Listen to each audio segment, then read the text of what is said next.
there's this one thing that we changed this year that has drastically impacted my health and possibly even my mental health. And today I have my wife with me, and we're going to be talking about a book that my wife just recently finished and has almost immediately implemented a lot of these things. And I benefited a lot from it, one, but I think it's also starting to impact a lot of your clients, but also my clients as well. So we are going to be talking about this one thing that you may be missing that if you start to execute it, you might completely change the way you're living. And we're talking about pretty much whole foods and processed foods. Yep. So welcome back. Thank you. So really quick, guys, if you guys are new to this channel, my name is Coach Royce. This is my wife. She's the registered dietitian. I'm a trainer. We've been doing this for nearly 2 decades, and let's do it. Yeah. Okay. Where do we begin? Well, I'll tell you about the name of the book. So I read the book Ultra Processed People by Chris Van Tulleken. And I read this in about February, I'm going to say, and we're now in June. And I picked this book as part of a book club that I was leading for a group of dietitians. And I picked it because it did seem a little bit controversial. Ultra-processed foods have been in the media lately with really large protests happening. People are starting to learn more about our processing. And so I thought it would be really fun to get together with a group of dietitians and see what they had to say. What do they teach their patients about ultra-processed foods? And yeah, to say that this had a huge impact on my practice is like an understatement. It's changed the way that we've been eating personally at home as well. I love it. Okay, so let's go right into the first question. I want to go deep if we can, because I want to summarize that book and its best parts of it.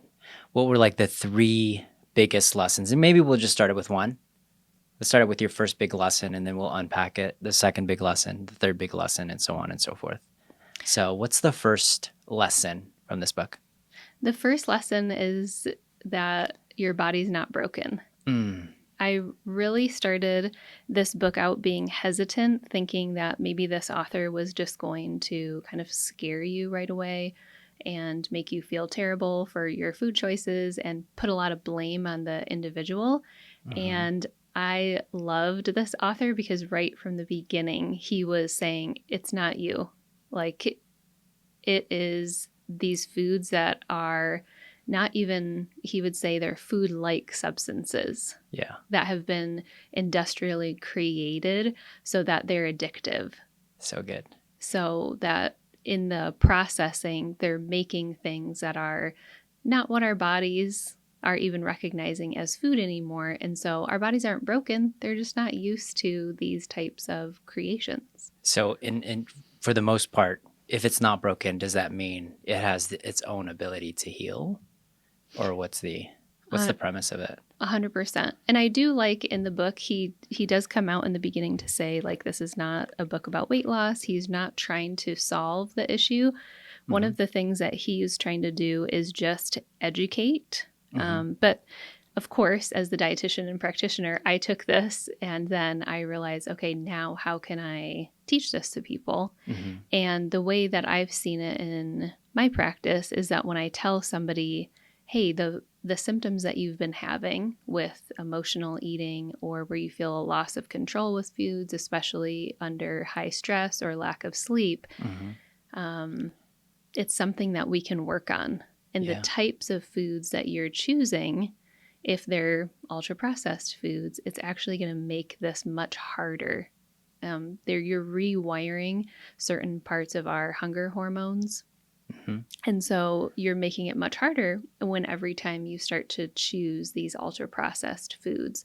But if we can slowly start to pull back on these foods and recognize them for what they are, your system will rewire itself and you'll be able to stop having such a large emotional response to these foods and an addictive like quality with them.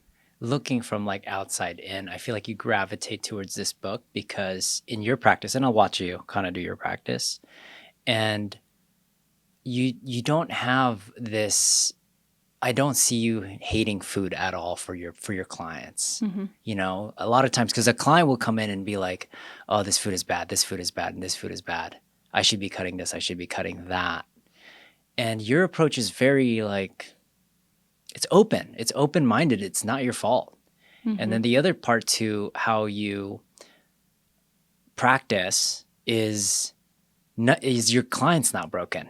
Have Right. nothing to fix, Yeah. which is very refreshing. I think is what makes you successful in kind of what you do. Is like the person in front of you is perfect the way they are.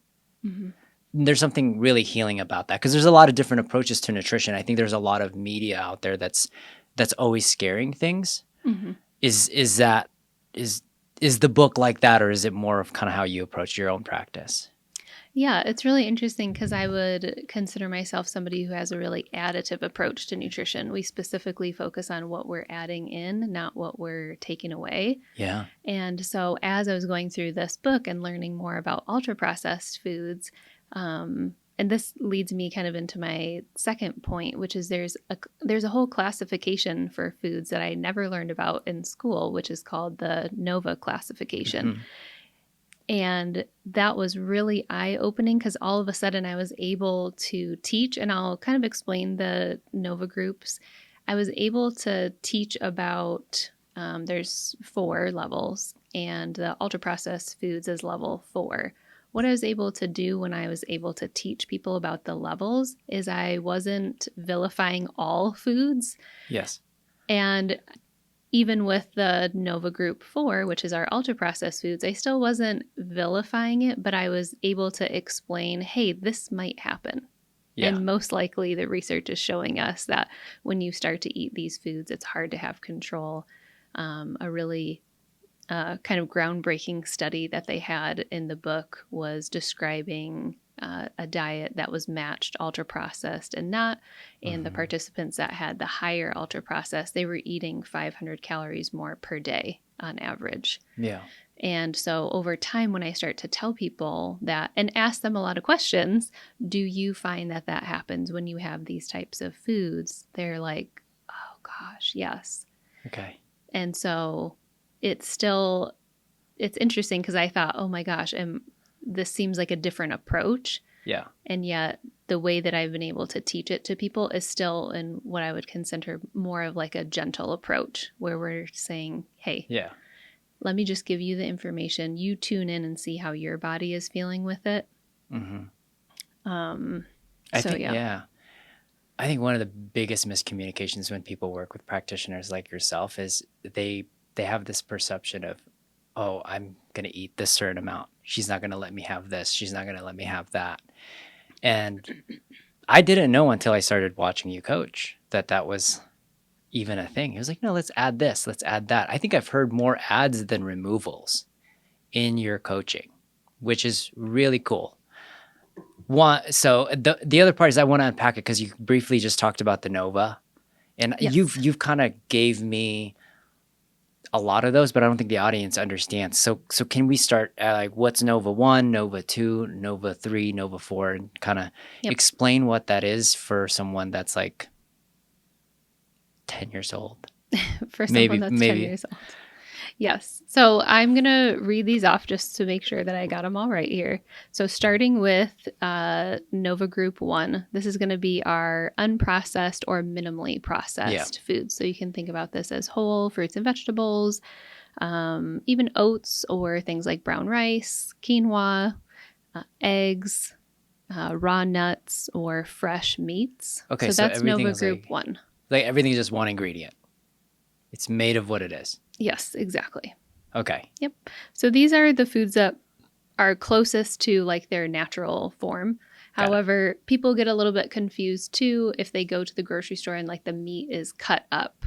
They're like, oh, it's been like processed. So we have to look at, okay, that is a type of processing. So that's why we say Nova Group 1 is still minimally. It's cut up, but we didn't change or alter or add something to it. Got it. So it's still at its very simple form. Okay, what's Nova 2? Nova 2 is going to be the processed culinary ingredients. Mm-hmm. These are going to be ones that you will probably have in your pantry or in your kitchen. So olive oil, butter. So we know that those obviously have some processing to make. But if you think of olive oil and butter, those have been around long enough. Yeah. Those are not new, right? Our bodies recognize those. These are things that we use, like salt, sugar, honey, herbs, and spices. And so that's going to be Nova Group 2.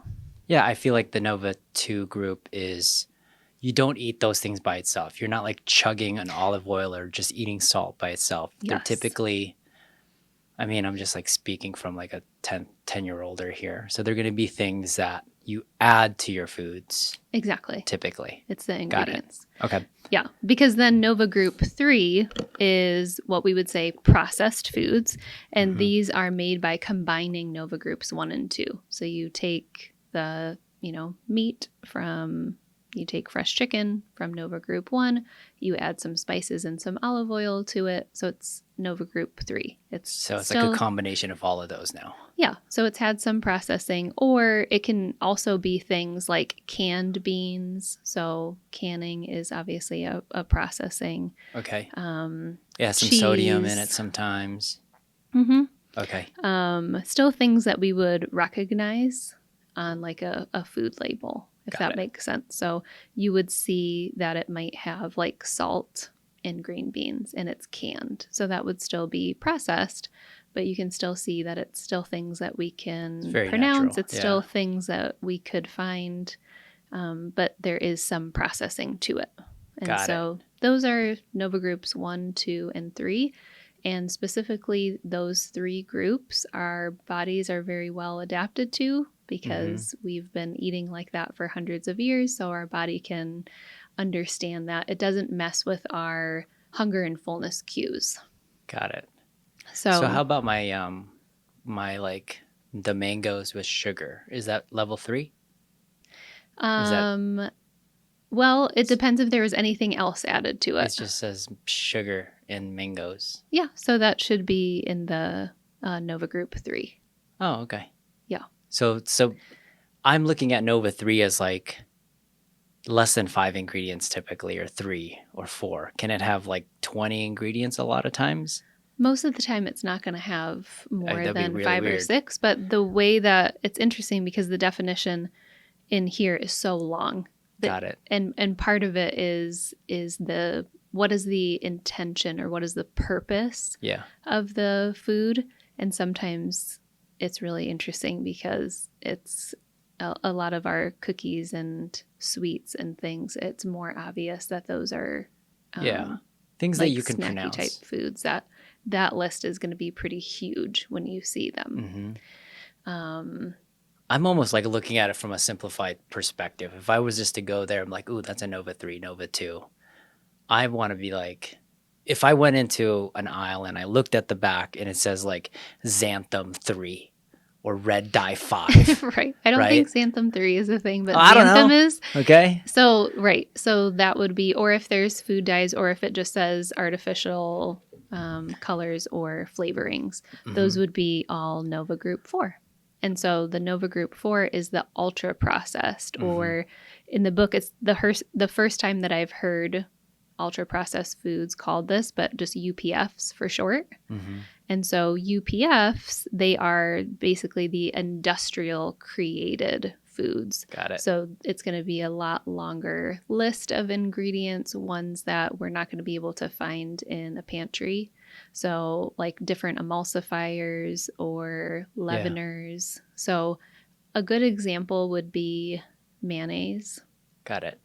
So you could we could make mayonnaise. Do you know what? Yeah, what's the main ingredient for mayonnaise? So mayonnaise is pretty simple. It's just olive oil or avocado oil, egg, a little bit of vinegar, and some salt. Sometimes a little bit of sugar. So really small. And we can just like make that and it tastes great. Yeah, right? You've made it before for us and there's something special about it. Yeah. It tastes very different. And you feel very different when you taste it, by the way, guys. Okay, so 100%.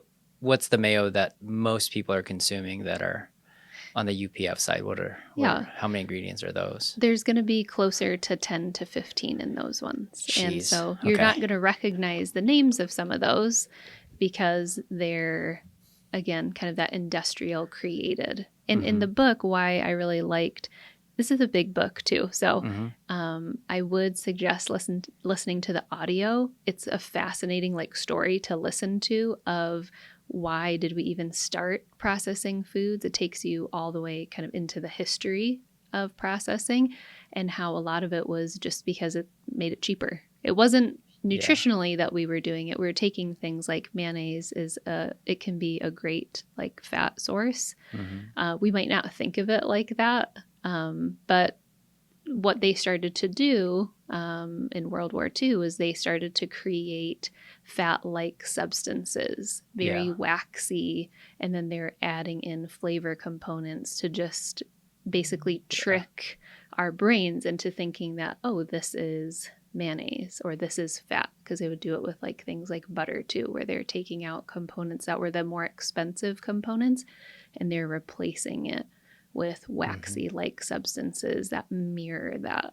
And so mayonnaise now, though, we have a brand that we like, the Primal Kitchen brand, because there are some brands that just have the simple ingredients on it. And that's another thing that I found interesting. He doesn't mention that in the book. That's just when I started to look into labels and try and think, I probably am not going to make mayonnaise from scratch every week. Is it fun to do?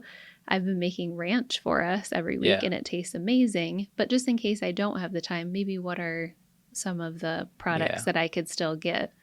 And there are companies that still understand that whole side. 100%. You'll just have to really look. And there's a population that's interested in it because there's a market for it. 100%. Yeah. So once you know of the Nova Group for food, so some more examples of what that would be. So I kind of said cookies, candy, chips, soda, energy drinks. How about tortilla chips? It depends what brand, but Okay. yeah, that's probably going to be one. That's a UPF?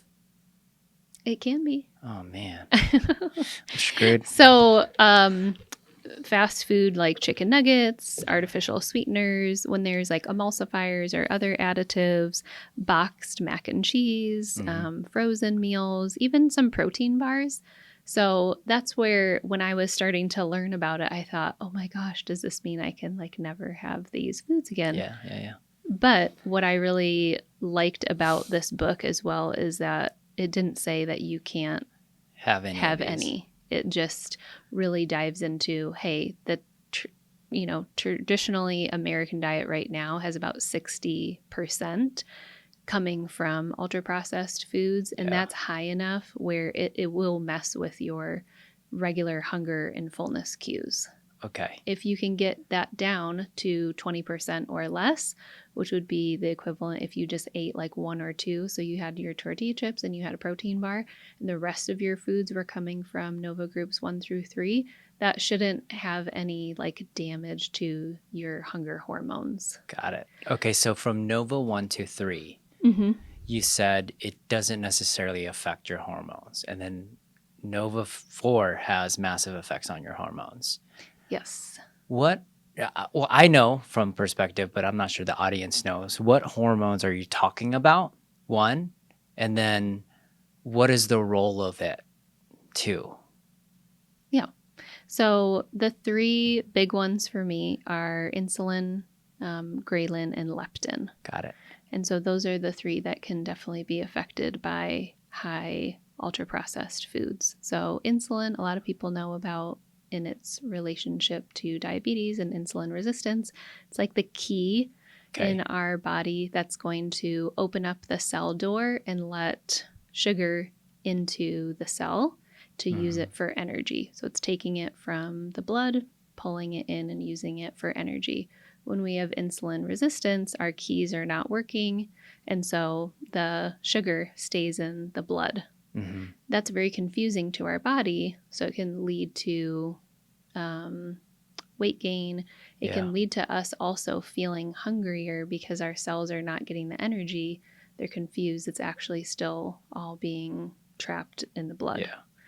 So another one would be leptin, which we don't talk about as much, but for most people who have any insulin resistance, they probably also have some leptin resistance. Mm-hmm. And this is the one that's like the doorbell. This is telling us that we're full. So I use this little house analogy for when I teach it to patients. Yeah. So it's like a doorbell. So we are eating, the doorbell rings. That's our signal to the brain. Our brain hears it and we realize, okay, we're done. We're full. Yeah, so good. Okay. So when something has happened in that, whether it's that we have been eating a lot of ultra processed foods, very stressed, or lack of sleep can also affect leptin. Mm-hmm. And so if those three things are happening frequently, your doorbell is not working. There is nothing to signal to say, hey, we're full. And so if you weren't feeling full, like, what do you think would happen? Just keep eating. Just keep eating. Exactly. Yeah. And so then on the other side to that, our ghrelin hormone, which is like our hunger hormone, we can think about that like a megaphone. And as we go further from having a meal, it will start to get louder and louder. That's a great survival response. It's trying to warn us, hey, you need to eat. Got it. Yeah. So it's ramping up as we're getting, 3, 4, 5 hours from our last meal. Mm-hmm. And then what's supposed to happen is once we eat, then the megaphone dies down and we don't hear it anymore. It goes silent. It signaled us, hey, you're hungry, you ate, and then it goes away. So when we have a lot of ultra processed foods, though, the megaphone stays on. In fact, I feel like it gets louder. And it just is louder and it stays. And I've experienced this. So a lot of my patients too, I can relate to them and say, it's not even unconsciously, it is conscious eating. Mm-hmm. If you've ever felt like you're eating something and you're like, oh my gosh, I am still eating this. What is wrong with me? Like there's something happening in your brain that's going, what the hell? I know I should stop right now, but I can't help it. It feels like this need, this hunger that is above and beyond a normal level of hunger. And that's often driven by that overabundance of ghrelin, that megaphone being like, you're hungry. Yeah. So some people also call that food noise. Mm-hmm. So that's another term that dietitians use with patients to describe the thoughts that continuously are happening around food. So you've just eaten. Why am I still thinking about the cookies that are in the pantry? Why am I still thinking about I think that's a great indicator of kind of knowing that it's a UPF4. 100%. Because when I eat those mangoes, I get full. Yeah. It's like a UPF. I'm like, I'm good. In fact, I'll eat like half the bag and then I'm like, I'm done. Yeah. Right? And the same thing with trail mix, the more natural ones. Mm-hmm. I know you called me out on one of them. Well, but, you were having trail mix with M&Ms in there. Yeah. That's very different. How you're going to feel full and satisfied after that versus just having a trail mix, even with some raisins in it. Mm-hmm. Ideally, the unsweetened, because they're already sweet enough. So just having that still hits differently. Way different. It's really tricky because trail mix can theoretically look really, really healthy, but they throw one UPF food there and it becomes dangerously addictive, just like that M&M. Yeah, one or the M&M flavoring. For like the flavoring of it, and it's just really interesting. Now I'm going back in some of the foods that I'm eating. I was like, what are some of the UPFs almost instantly because I can't stop eating it? I'm thinking about Pringles, right? I'm thinking about some of the frozen pizzas that I was like, I can eat 3 of these or 4 of these. I can think of obviously all of the chips that I eat. Yeah, right. There's certain chips that I probably do get full. Like there's some restaurants that make them fresh, and then I'm like satisfied from it. Yeah. They use the Pringles example in here, and it's fascinating what they ultimately said, that there's not enough potato in the Pringles for them to be classified as having potatoes in it at all. So it's not even a potato chip. Right. And also that if you think of the marketing, they're not being sly. What is the motto? Do you remember for Pringles? Once you stop, you can't. Once you pop, you can't stop. Yeah. So it's not like the food industry is hiding that their literally intent is to, once we start eating a food, they would prefer us to finish a whole thing. So that's how, and in some of the book, he points out different research studies that the food companies will do where it's very simple. They're going to come up with a new brand of cereal. They'll have two, an A and a B group that they're serving to people. Whatever product, A or B, they eat more of and they eat faster is the one that goes on the shelf. Right. So right there, okay, this is about profit for the food companies. And so we are kind of in this experiment because we obviously, as humans, haven't eaten this way before. And so the experiment for the food companies, when they're winning, it's just as long as we're continuing to eat more of the products that they're making. So does he attack the food industry in this, or does he look at it a little differently? He does a really good job just laying out the facts. So he will actually reference different lawsuits that have happened or different things that we know, also things that we don't know. So the way that the food industry regulates itself, which is wild. I was like, what do you mean it regulates itself? I didn't learn about that in school. I learned about how the FDA is supposed to be in part in charge of making sure we have this list, the GRAS list, generally recognized as safe. And the way that list started, he kind of talks about the history of it. And then at a certain point, how the food companies ended up regulating themselves. So they are the ones that are going, is this chemical safe? Yep. And then they're putting it in. That's like the soccer player and the referee is playing the same spot. It just creates... Yeah, you're just refereeing it was yourself. inside.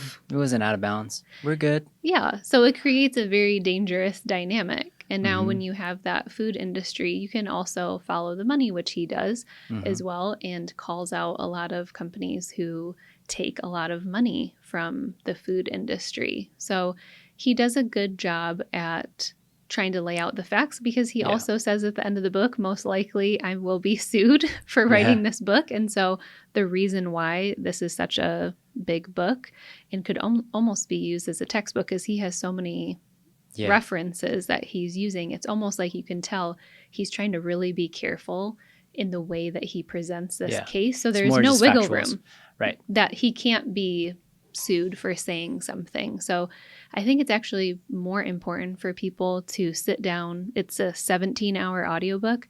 I'd rather have somebody do that than listen to 30-minute or 30-second clips on TikTok. Right. Of somebody kind of fear-mongering. I'd rather us have a little bit more, especially when it's something so important as food. I'd rather people have a good understanding of where their food is coming from. I like that approach because it gives you this like neutral thinking. Yeah. I think hate around anything also creates a lot of stress.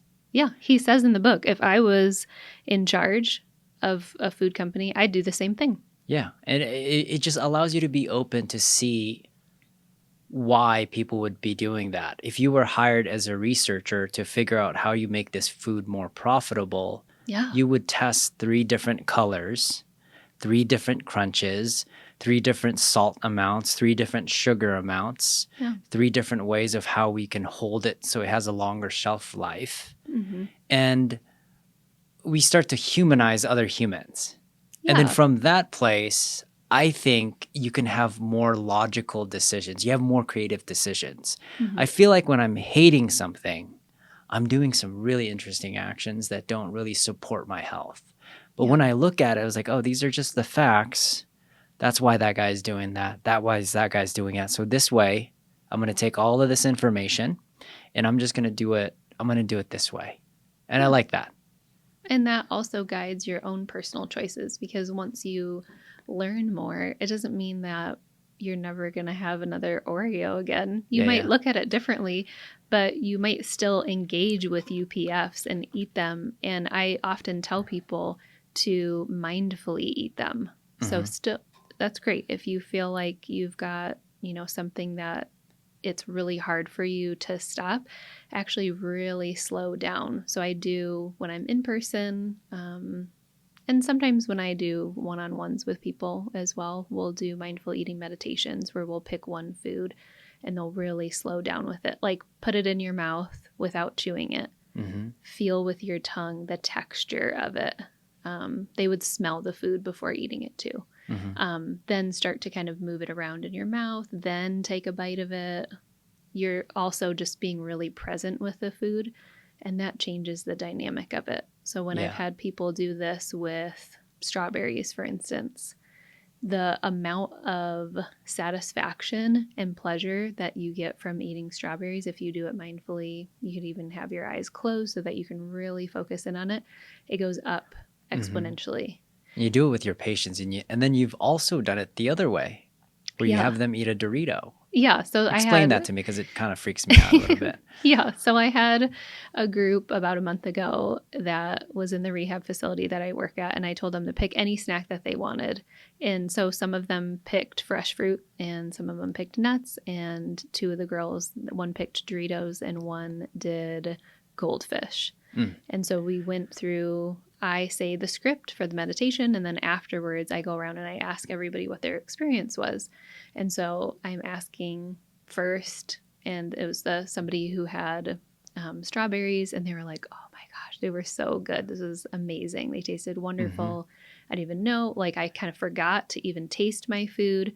And then when I got to the girls who had the ultra processed foods, it was interesting because the one girl said, at first when I smelled it, I got disgusted. Yeah. I actually felt like I wanted to back away from it. And then because she was like, oh, okay, but she's still going to participate.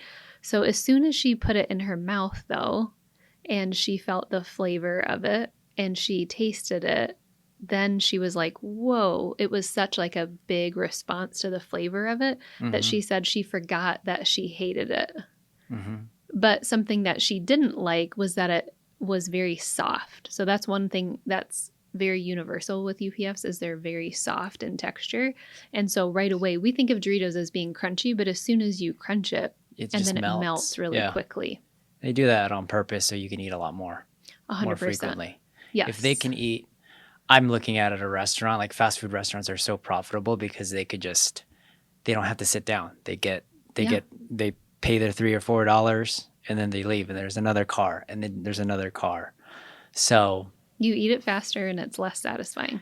100%. You don't have to actually physically chew. So sometimes I work on that with people. Like, wait, We got to find foods that you actually need to chew because there's a component in your brain that is not being satisfied. You have had all really soft foods. And so at night you're feeling like, gosh, I just want chips. Just want the crunch. Yeah. So it's like what I call a mouth hunger. It's like I'm just looking for a specific texture. And typically they'll get that from a UPF, but they could have also satisfied that from, remember the freeze-dried apples? Yeah. And we also done the freeze bananas. Yeah. Which has been massive for me for sure. Right. Frozen bananas. You can also do things that just have a bit more of a crunch to them, or like jerky is so satisfying because you really have to chew it. And that will often be enough for your brain to be like, oh, okay, that was all that we needed. We didn't actually need those chips. Yeah. So there's that satisfaction. So it's interesting with those foods that, they didn't enjoy the UPFs more. Yeah. So I'll tell people, because I often teach mindful eating, sit with the foods. Don't say that you can't have them. Just sit with them and see if you actually, number one, like it. And number two, how does it make your body feel afterwards? Because if you notice a half an hour later, you're not satisfied, you're hungry again.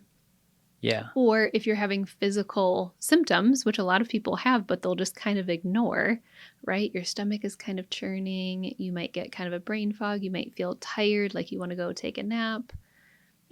And then you can decide if you kind of know that that's going to happen every time that you have a food, you might not choose it as frequently.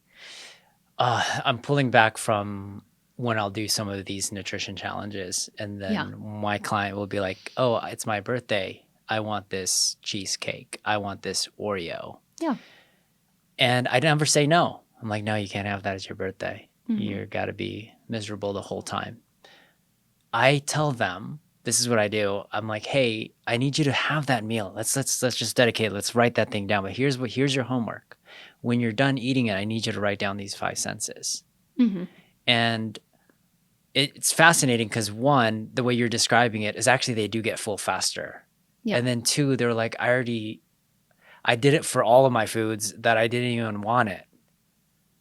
But I think a lot of times if you want to solve a lot of these things, it's just purely be aware. And then you're actually, the signals may be working, but maybe there's other signals in your brain that's like completely masking, that's just loud, that you don't even understand that you're eating metal.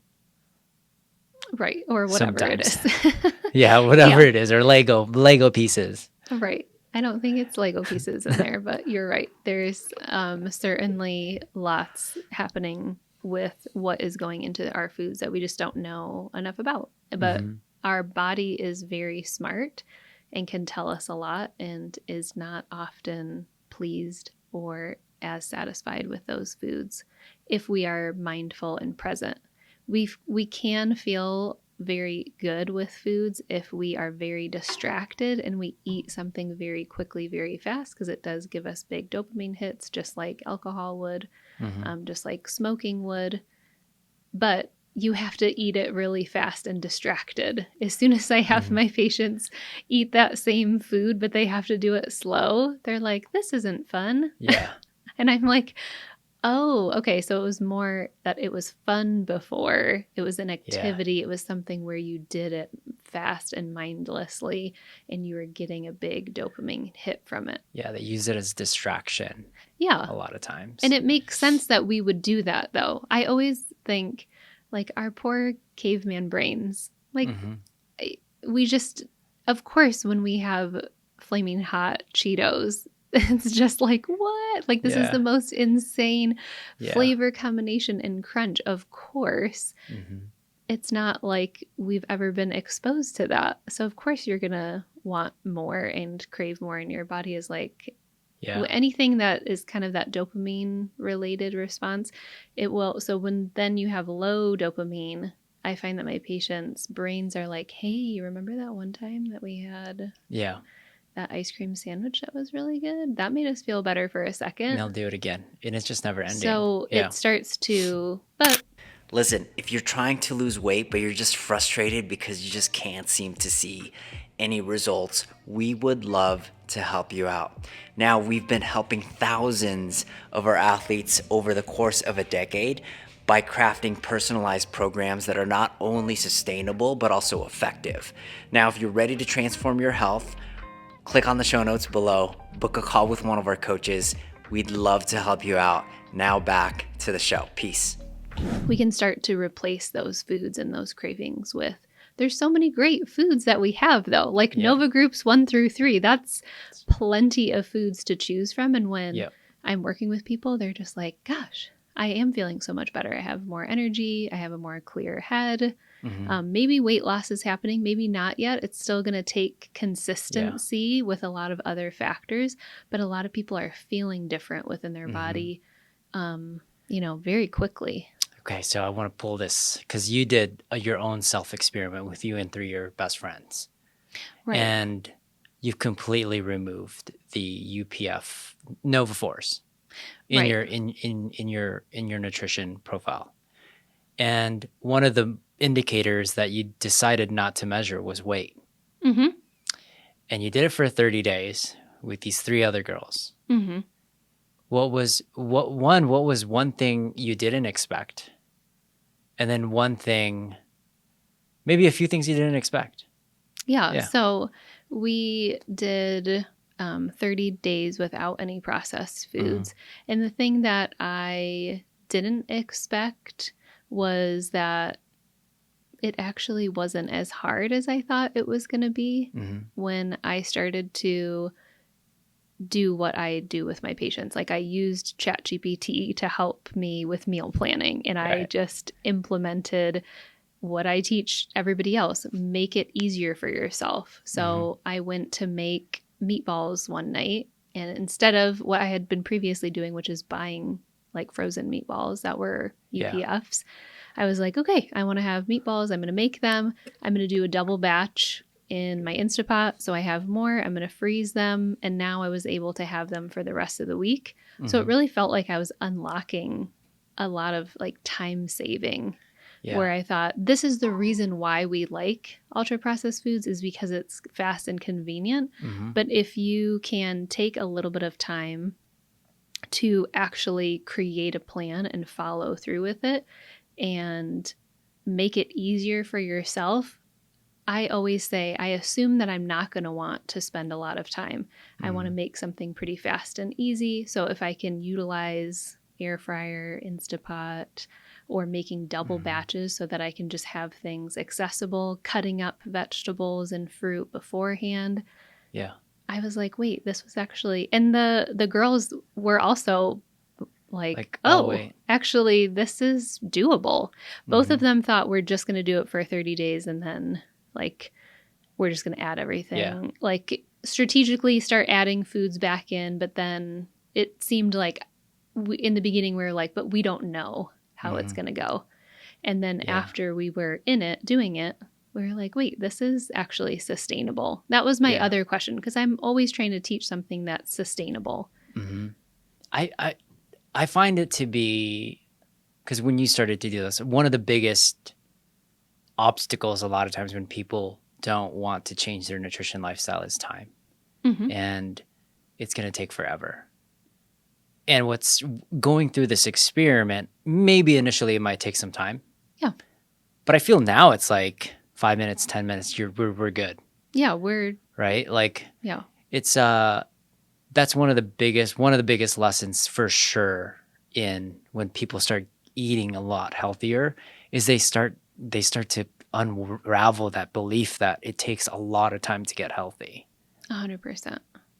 And going through that process, that was like one of your unexpected return. What's another one? The other one was just how good I felt.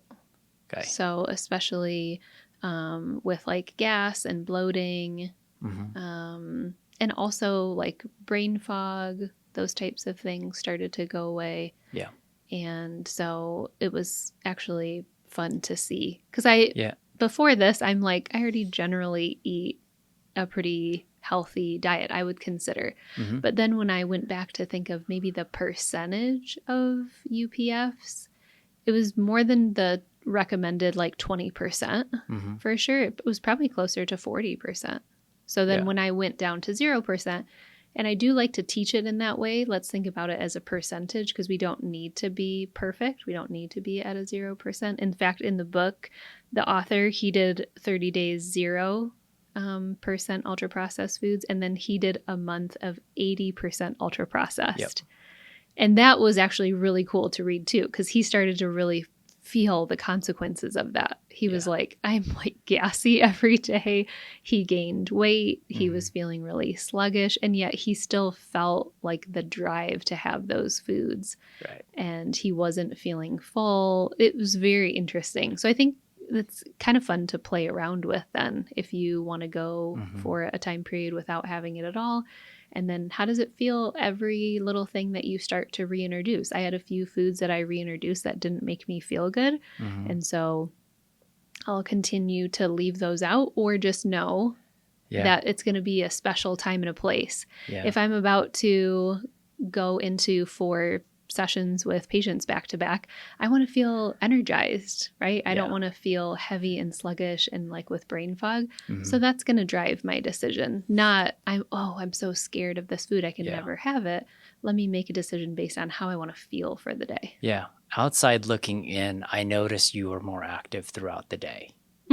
And you could actually, if you pulled up your steps, it probably gradually got more and more and more and more the deeper you started doing more whole foods.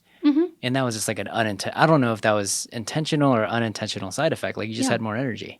I did. Yeah, it wasn't intentional either. Because the first few weeks, I felt like I wasn't as active because I was taking a little bit more time to shop and cook. And my body also it took a little bit to adjust to not having the ultra processed foods. But after, probably after week 1 or even like on day 10, then after that, then I was starting to feel more energy and I was just naturally more active and moving more. So that was really cool because we all want that. Yeah. Yeah. I want to add this next part, but I kind of don't want to add it because what you're saying right now is if you just change to whole foods, you can have all of this magical changes to your body. What happened to the girls' weights after 30 days? Yeah, they each lost about 10 pounds, which they were really surprised with because they actually couldn't tell that they had. And they were really kind of shocked by that. Yeah. And so it was right. And not everybody that would happen to, but at the same time, that a lot of research does indicate that that can be a trend. Depends on a lot of individual factors, but certainly it's something that could help. If you, just like with mindful eating, when I say, if you just only ate when you were hungry and you stopped when you were full, that will probably help you lose some weight. Yeah. Because you're going to be in an unintentional deficit just because you're not overeating.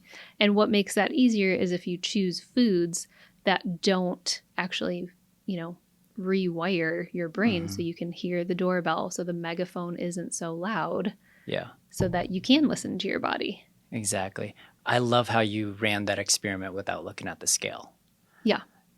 I oftentimes, when they look at the scale, they actually become less mindful because now they're looking at a metric that they can't even control.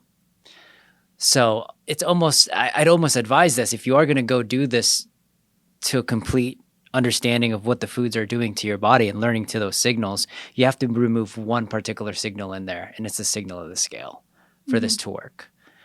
And or at a higher probability in my case. But I really thought that was really interesting too, because I was like, man, these girls are losing a bunch of weight. I thought they lost even more. Right. I was like, what are you guys doing? They're like, I'm just eating. Yeah. So how it shows in the body too is a little bit different. And that's why sometimes if you can physically see that somebody just looks like, wow, you're not like as inflamed. The skin it's looks hard different. When you see it, you can tell, but does that always translate on the scale? No. So sometimes that's hard for us to recognize in ourselves. Yeah. So I'm not big on the scale really at all. It's so good. And you create all this noise. So yeah, I wanted to bring that up. Okay. So the first lesson was your body's not broken. It can heal itself. The second lesson was, oh man, there's 4 groups, Nova 1 to Nova 4. And then the last lesson, we kind of just touched up on it, was you don't have to be perfect. Exactly. Is that what it is? Okay. Yeah, you don't have to be perfect, meaning that you don't have to just totally exclude Nova Group 4s. You can have some. Just start to notice your relationship with them and be really mindful and notice the difference if how you're feeling. And that should be the thing that's driving you. You do this really cool thing anytime I see you consume books. I consume a lot of books, but I don't do a lot of actions. But you consume one book and you take like 500 different actions. Yeah. And I need to get better at that for sure. But I feel like when I'm reading books, it's like me eating Doritos. I think I'm distracting myself from something much bigger. So pray for me. But anyways, from reading this book, what are the 2 major actions that you started doing post reading this book? Yeah, one of the biggest thing was reading food labels.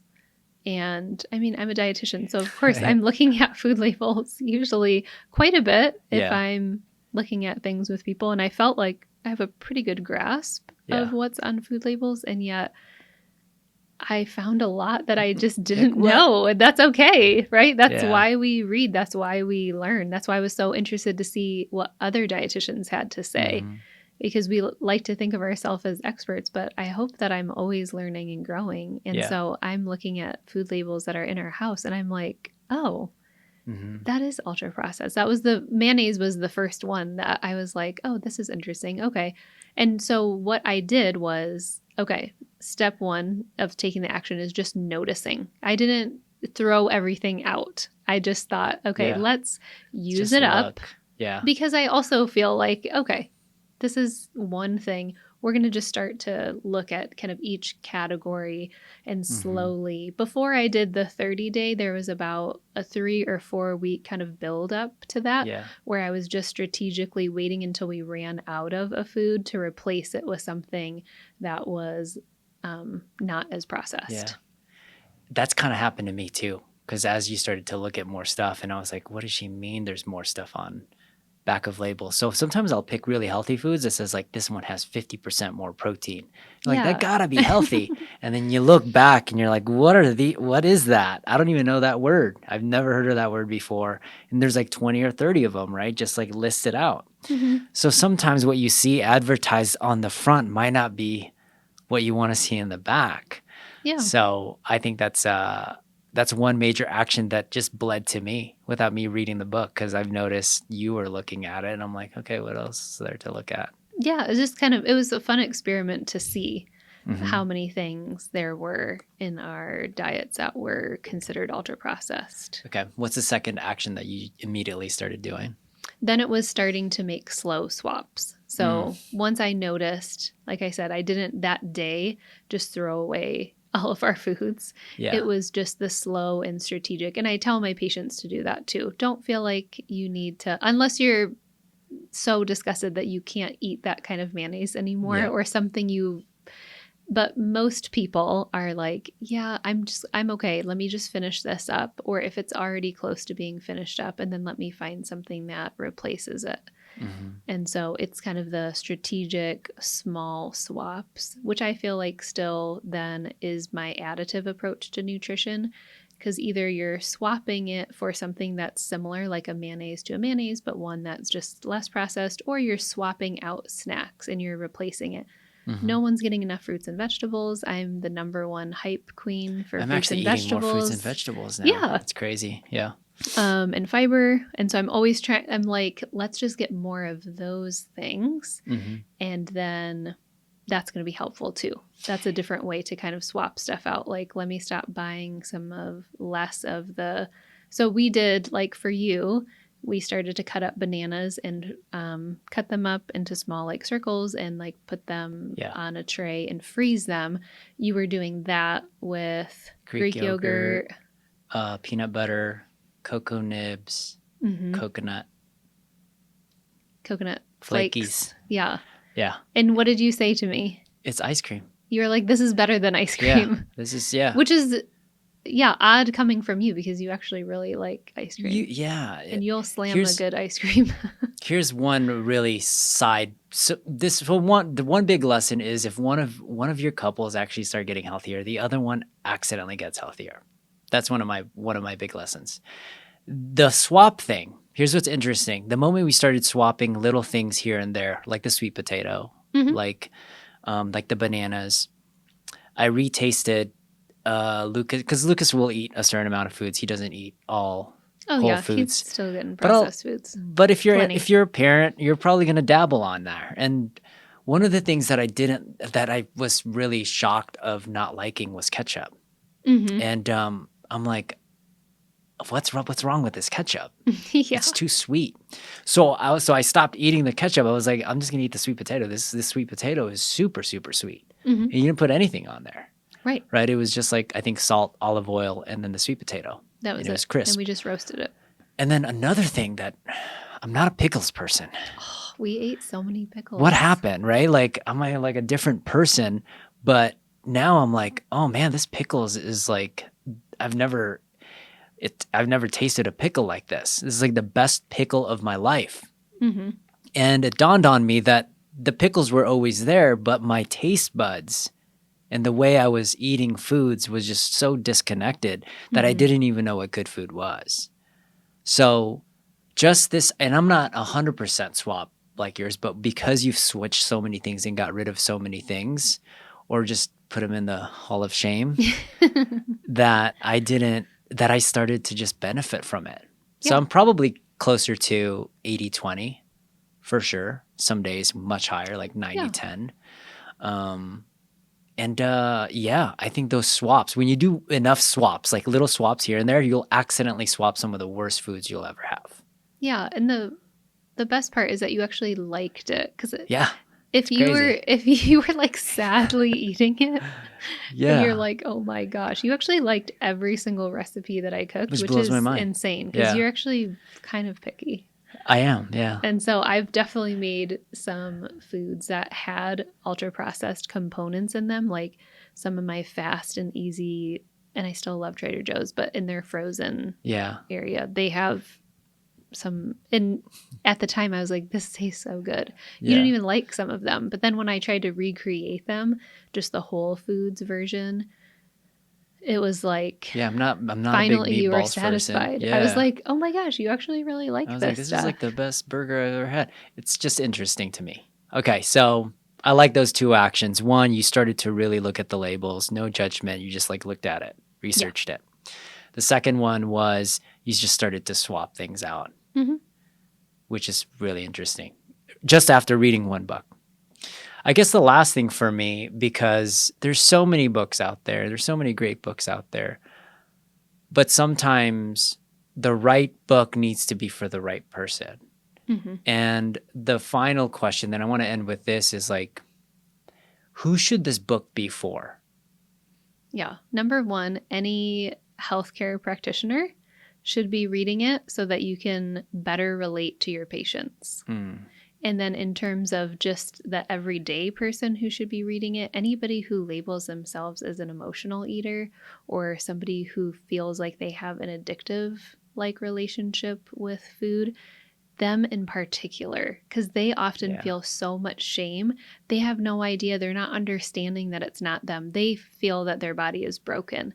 And so, man, what a cool opportunity to have them read about this. And that's what I've been trying to present to my patients. Yeah. Not all my patients need help in this area. Yeah. But for the ones that have, and it was the first time that they really were like, this is not my fault. And I'm in control. And I I'm feel in like. control, because Yeah. a lot of the time they felt so out of control. Mm-hmm. And so those are the people. But 100%, every practitioner, please read this, because you have to be able to not look at those patients. Because for me, myself, I would identify myself as somebody who's been an emotional eater. So I'm very good at relating to my patients. There's some practitioners who have never had that relationship with food. And so they often, in turn, judge their patients very harshly. And they think that it is their fault. I see that a lot. Yeah. Yeah. And it's sad because people will go to their doctors and it makes the situation worse.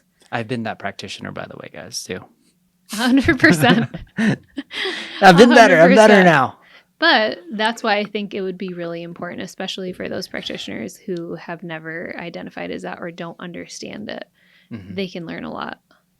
That's so good. So, guys, we are going to link the PDF you created, which was about the whole 3 hormones and Yep, the the Nova door, groups. the Nova groups. And I think you did it so elegantly, and that I wanted to include it in this link. So we'll put a link for that, guys, if you guys want to see her handout that she gives to her clients.